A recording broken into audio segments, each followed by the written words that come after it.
اپنے شوہر سے زبردستی طلاق لی، مجھے کوئی عمل کر کے دیں کہ میرا عاشق مجھے لے جائے۔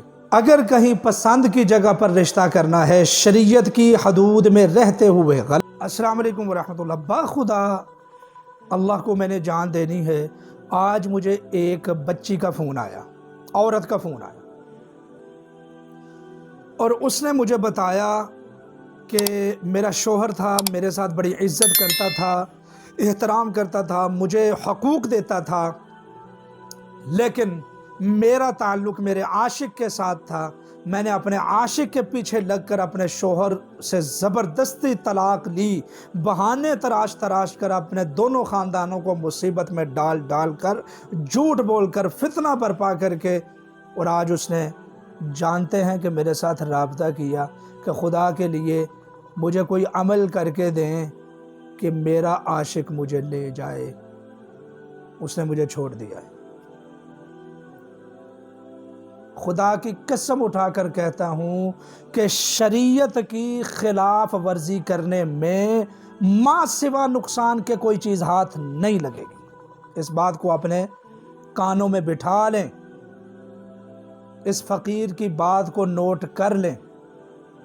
تو اس لیے جن لوگوں کو، جن خواتین کو یہ لگتا ہے نا کہ شوہر کے ہوتے ہوئے وہ یہ سوچیں کہ آپ کو کوئی دوسرا محبت کرے گا، وہ تو صرف ٹائم پاس کر رہا تھا۔ اگر وہ آپ کی باتوں کا بھوکا ہے تو باتوں سے جی بہلائے گا، اگر آپ کو دیکھنے کا بھوکا ہے تو دیکھ کر جی للچائے گا اپنا، اور اگر آپ کے جسم کا وہ بھوکا ہے تو آپ کے جسم کے ساتھ چند دن کھیل کر اپنا جی بہلائے گا۔ اس کو کوئی غرض نہیں ہے آپ کے اندر۔ خدا کی قسم اٹھا کر کہتا ہوں، اس کو کوئی غرض نہیں۔ جو مسلمان ہونے کے بعد بد نظری کرتا ہے، غلط تعلق رکھتا ہے، وہیں سے سمجھ لیجئے کہ جو ہمارے والد صاحب رحمت اللہ علیہ فرمایا کرتے تھے، اللہ ان کو غریق رحمت فرمائے، میرے والد کے لیے خصوصی دعائیں کیا کرے۔ میرے والد فرمایا کرتے تھے کہ جو اللہ کے قانون کو توڑتا ہے اس کے اوپر کبھی اعتماد نہ کرو، بس۔ جو اللہ کے قانون کو توڑتا ہے، جس نے اپنے رب کے ساتھ بے وفائی کی ہے، جس نے اپنے رب کے قانون کو توڑ کر بے وفائی کی ہے، وہ تجھے کیا وفاداری دکھائے گا؟ اس کو صرف چاہیے تھی تیری وہ جو ہے نا بے حیائی والی باتیں جو شیطان خوبصورت بنا کر پیش کرتا ہے، اس کو چاہیے تھی بد نظری۔ وہ کہنے لگی کہ میں اتنی پریشان ہوں کہ کسی کام کی نہیں رہی، اپنے شوہر سے طلاق لے لی ہے اور میرا عاشق بھی بھاگ گیا، میرے لیے آپ کچھ کریں۔ تو اس لیے ایسا نہ کیا کریں۔ جہاں اللہ نے رکھا ہوا ہے، اللہ نے اپنی حکمت کے عین مطابق رکھا ہوا ہے، اللہ کے قانون کے ساتھ نہ کھیلیں۔ سمجھ رہے ہیں بات کہ نہیں سمجھ رہے؟ تمام میری بہنیں، بیٹیاں اس بات کو نوٹ فرما لیں کہ جو اللہ کی حق تلفی کر کے، اللہ کے رسول کی حق تلفی کر کے، اللہ کی حدوں کو پھلانگ کر آپ سے وعدہ کرتا ہے کہ میں آپ سے وفاداری کروں گا، خدا کی قسم وہ آپ سے کبھی بھی وفاداری نہیں کرے گا۔ یا تو شادی کرے گا ہی نہیں، اور اگر شادی کر لی، جو شیطان نے اس کے لیے لذت ڈالی تھی وہ حرام چیز میں لذت ڈالی ہوئی تھی، حرام چیز میں۔ اب جب حلال ہونے کے قریب ہے تو لذت ختم ہو جائے گی، یہی عورت اس کو بری لگنے لگے گی۔ تو اس لیے اپنے جذبات کے ساتھ کسی کو نہ کھیلنے دے۔ جہاں اللہ نے رکھا ہے خوش رہیں، خدا کے لیے خوش رہیں۔ تو اس لیے اس طرح نہ کیا کریں۔ بہرحال میں وظیفہ دے رہا ہوں، وظیفہ میں دے رہا ہوں۔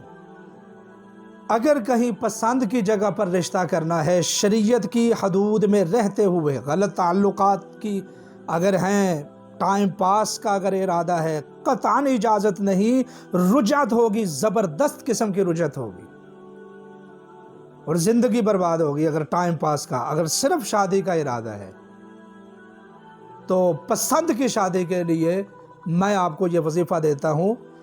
آپ نے دیکھا ہے کہ جو ہے نا چھری کا کام جس طرح کاٹنا ہوتا ہے، آگ کا کام جس طرح جلانا ہوتا ہے، اللہ کے فضل سے قرآن مجید کی یہ آیتیں اسی طریقے سے اثر کرتی ہیں. پسند کی شادی کے لیے، مرضی کے رشتے کے لیے، بشرطے کہ شریعت کے دائرے میں رہ کر. سورہ یوسف کی یہ آیتیں نوٹ فرما لیں. انما اشکو بثی وحزنی الی اللہ. ان آیتوں کو یاد کر لیں، صرف اس ٹکڑے کو ہر نماز کے بعد 33 مرتبہ پڑھیں. شریعت کی تمام حدود کو فالو کریں، اللہ اور اس کے رسول کے احکامات اور فرامین کو فالو کریں، اور پھر ہر نماز کے بعد 33 مرتبہ اس آیت کے ٹکڑے کو پڑھیں، سورہ یوسف کی آیت کے ٹکڑے کو. اور عشاء کی نماز کے بعد 333 مرتبہ پڑھیں. 21 دن پڑھیں، انشاءاللہ مراد پوری ہوگی. اور 41 دن پڑھیں، اگر نہیں 21 دن میں ہوتا انشاءاللہ مراد پوری ہوگی. لیکن پھر بھی اگر خدا نخواستہ نہ ہوئی تو سمجھ لیجئے کہ اللہ تعالیٰ نے اس میں آپ کے لیے خیر نہیں رکھی ہوئی تھی، تو جس کی وجہ سے معاملہ آسان نہیں ہوا. شرعی عمل کرنے کا، قرآنی عمل کرنے کا فائدہ ہی یہ ہوتا ہے کہ اگر اللہ تعالیٰ نے اس میں کوئی خیر رکھی ہوئی ہوتی ہے تو معاملہ حل ہو جاتا ہے، اور اگر خیر نہیں ہوتی تو پھر اللہ تعالیٰ اس سے بھی اچھی چیز عطا فرماتے ہیں. اللہ کا ذکر کیا ہوا، کبھی بھی اللہ کو پکارا ہوا، میرا یہ عقیدہ ہے اور میں اس بات کے اوپر قسم اٹھا سکتا ہوں کہ اللہ کو پکارنے والا بندہ اللہ کی قسم ناکام نہیں ہو سکتا. اپنے رب کی مدد مانگنے والا بندہ وقتی مشکل تو آ سکتی ہے لیکن باخدا وہ کبھی بھی ناکام نہیں ہوگا، آخر میں کامیابی اس کا مقدر بنے گی. اس بات کو آپ نوٹ فرما لیں. جزاکم اللہ.